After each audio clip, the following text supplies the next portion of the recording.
Good morning বন্ধুরা, আশা করি তোমরা অনেক ভালো আছো। ভূমি স্ল্যাব চ্যানেলে তোমাদের সবাইকে অনেক অনেক ওয়েলকাম জানিয়ে আজকের ব্লগটা শুরু করছি। দেখতেই পাচ্ছ আমার বর কিন্তু বাগান কোপাচ্ছে, আর চারিদিকে সব ঢ্যাঁড়সের দানা দিয়েছিল, মা বসিয়েছিল আর কি গর্ত করে। তো সেইগুলো চারদিক থেকে না কোপালে একদমই বড় হচ্ছিল না, এখনও সার দিতে হবে। আর আজকের ওয়েদারটা দেখতেই পাচ্ছ, আকাশটা পুরো মেঘলা হয়ে রয়েছে, তাই জন্য মা ঝটপট করে কুপিয়ে দিতে বলছিল, কারণ হঠাৎ করে বৃষ্টি নেমে গেলে আর কোপানোই যাবে না, আর বৃষ্টিটা পড়লে তাড়াতাড়ি করে গাছগুলো বেড়ে উঠবে। সেই কারণে বন্ধুরা এই যে তাড়াতাড়ি করে এই কাজটাই করা হলো। তো আমি কিন্তু বাগানে আজকে কাজ করতে এসেছি এই এতদিন পরে। এমনিতেই মার সাথে টুকটাক কাজ করি, কিন্তু আজকে এই বাগানটা বাড়ির পিছন দিকটা, তাই জন্য এতটা পরিমাণে ঘাস, সেই ঘাসগুলো আগে কাস্তে দিয়ে না কাটলে তো চারপাশ থেকে চারা গাছের চারপাশ থেকে কোপানোই যাবে না, সেই কারণে আমি কাস্তে দিয়ে পরিষ্কার করে দিচ্ছি, আর ও কিন্তু তাড়াতাড়ি করে কুপিয়ে দেবে। তো সেই কারণেই দেখো চারদিক থেকে কোপানো চলছে সব মাদাগুলোতেই। আর ঢ্যাঁড়সের মাদা অনেকেরই বাড়ি বেরিয়ে গেছে, আর অলরেডি বাজারে 50 টাকা কিলো ঢ্যাঁড়সে বিক্রি হচ্ছে বন্ধুরা। তো সেই কারণে ঝটপট করে কাজ করছি, তো তোমরা সাথে থাকো আর ব্লগটা পুরোটা দেখতে থাকো। আর আশা করি তোমাদের ভিডিওটা ভালো লাগবে। আমার মেয়েও কিন্তু চলে এসেছিলো আমাদের সাথে, অলরেডি 7:30 বেজে গেছে, আর উঠে সবাইকে দাঁত মাজিয়ে এইসব করতে অনেকটাই লেট হয়ে গেছে। তারপর বাগান থেকে এসে একটু পান্তা খেয়ে নিয়েছিলাম, পান্তা খেয়ে নিয়ে এই যে মাছ ধরতে চলে গেছিলাম পুকুরে। আর আমরা সবাই মিলে আজকে জাল দিয়ে টেনেছি পুকুরে, হ্যাঁ আমি আমার বর দুজনেই জাল দিয়ে টেনে কী কী মাছ পেয়েছি তোমাদের অবশ্যই দেখাচ্ছি। তার আগে কড়াটা এখন মা বসিয়ে দিয়ে গেছে গরম করতে, আর কড়াটা গরম হয়ে গেলে মাছগুলো ভেজে নেব চটপট করেই। আর কী কী মাছ, কয়েকটা মৌটি মাছ রয়েছে, আরও তো মৃগেল মাছের বাচ্চাও রয়েছে কয়েকটা। তবুও মাছ কাটতে কাটতে মাছের ডিমটা এক জায়গায় রেখেছিলাম, আর হঠাৎ দুটো কাক এসে না সেই ডিমগুলো নিয়ে চলে গেল। আর আমার মেয়ে তো খুব কান্নাকাটি করছিল, ডিম খাবে বলে খুব অস্থির ছিল। তো দেখো এই মাছগুলো পুকুর থেকে সব ধরেছে, আর মৌটি মাছগুলোর সাইজ দেখতেই পাচ্ছ বেশ বড় বড়। আর কিন্তু এগুলো মৌরলা মাছ, আমরা গ্রাম্য ভাষায় যেটা বলি, তো যে যে ভাষায় অভ্যস্ত। তো উনানে কাঠ জ্বলছে দেখেই বোঝা যাচ্ছে, আর এখন অলরেডি 12:30টার বেশি হয়ে গেছে। বাগান থেকে এসেছি প্রায় 11টার দিকে। তার আগে একবার এসেছিলাম 9টার সময়, এসে খেয়ে নিয়ে আবারও গেছিলাম গাছ কাটতে, খেজুর গাছ কাটতে, অনেক কিছু বাড়িতে অনেক রকমের গাছ যেমন রয়েছে আর তেমন ঝোপঝাড়ও হয়ে গেছে, সেগুলোই সাফ করা চলছিল।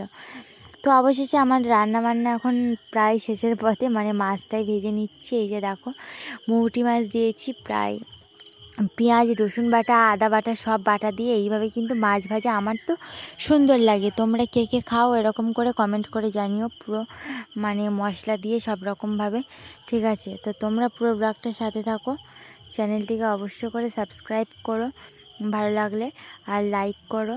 কেমন হয়েছে ভিডিওটার জন্য, তোমাদের জন্যই কিন্তু প্রতিদিন ভিডিও দিই বন্ধুরা, আমি যতটা পারি তোমাদের শেয়ার করার চেষ্টা করি অবশ্যই।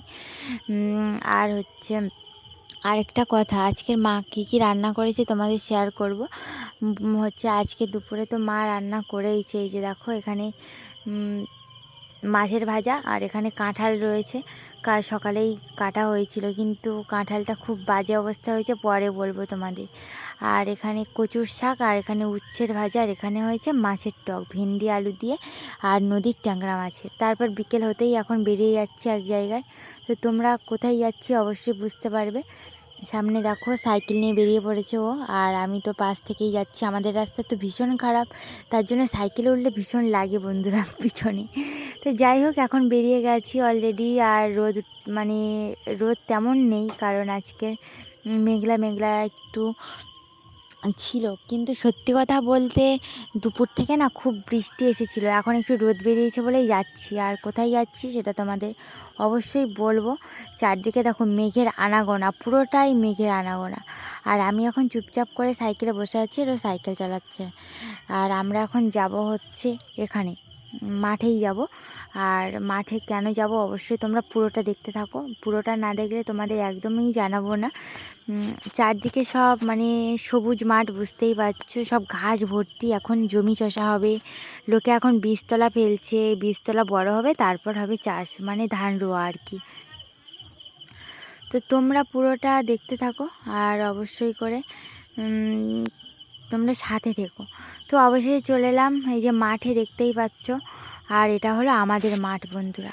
এই 10 থেকে 15 বছর বা আরও বেশি, প্রায় সেই ছোটোবেলাতে এসেছিলাম মাঠটাতে, মানে কোন দিকটা আমাদের জমি এটাই দেখার জন্য। আর আমার বাবা বলে দিল বারবার করে যে জমিটা দেখে রাখা ভালো, কার কখন কী হয়ে যাবে তো বলা যায় না। তো আমি তো চিনিই না, তাই জন্য অ্যাট লাস্ট একটা কাকুর কাছে জিজ্ঞাসা করলাম, কাকুটা আমাকে চেনে। তো এই দেখো আমি এখন বাঁধ ধরে সোজা চলে যাচ্ছি এই মাথায়।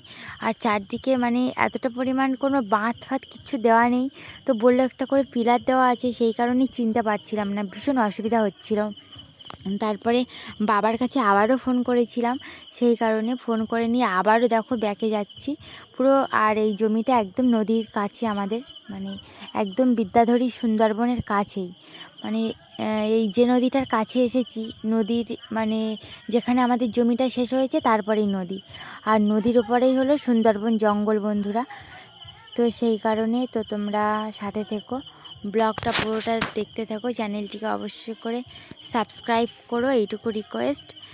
আর আমরা এখন যাব, কিন্তু মাঠে দেখছি চারদিকে বেশ শুশনি শাক রয়েছে। শুশনি শাকগুলো যাওয়ার সময় তুলে নিয়ে যাব, এটা আমার একটা মানে ইচ্ছা রয়েছে। জানি না, পেপার টেপার কিছু নিয়ে আসিনি, একটা ছাতা হাতে করে নিয়ে এসেছি, আদৌ কিছু পারবো কিনা নিয়ে যেতে।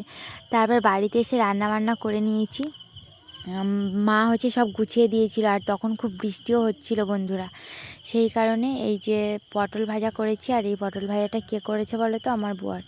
কারণ আমি পটল ভাজাটা বসিয়ে দিয়ে আর মেয়েকে বই পড়াচ্ছিলাম, সেই কারণে বললাম একটু পটল ভাজাটা নেড়ে দিতে। তা দেখো বেশ পুড়ে পুড়ে গেছে, আর আমি তো গালাগালি খাবোর জন্যই।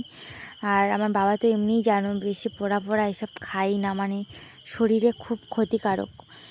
তো যাই হোক, আর রান্না করেছি একটাই মাছের ঝোল করেছি, আর একটু মাছের ভাজা করেছি।